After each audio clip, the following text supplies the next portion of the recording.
আজকের পর্বটা ছিল হালকা মজার সাথে একটু রহস্যের মিশেল। ওকে, মৈনাক আলিয়াকে গাড়ি থেকে ফেলে দিয়ে পরে নিজেই তুলে নিয়ে আসে, কিন্তু জ্ঞান ফিরতেই আলিয়ার কিছুই মনে থাকে না। অসুস্থ অবস্থায় বেডে শুয়ে থেকে গুনগুন ও কৌশিকীকে দিয়ে পা টিপিয়েছে। জি, আলিয়ার কাণ্ডে পুরাই নাজেহাল অবস্থা। Double D. অন্যদিকে নতুন প্রোডাকশনে মৈনাকের জায়গায় নতুন কর্মচারী রাখে গোড়া, কিন্তু রাতে মুখোশ পরে এসে মৈনাক তাকে বেঁধে ঝুলিয়ে দেয়।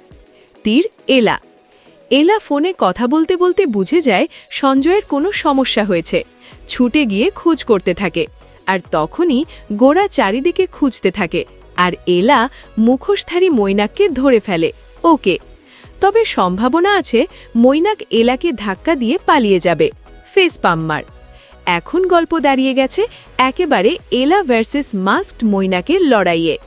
সামনে আসছে ধামাকা টুইস্ট। এলা কি সত্যি মৈনাককে ধরে ফেলবে, নাকি সে আবারও পালিয়ে যাবে? ফায়ার।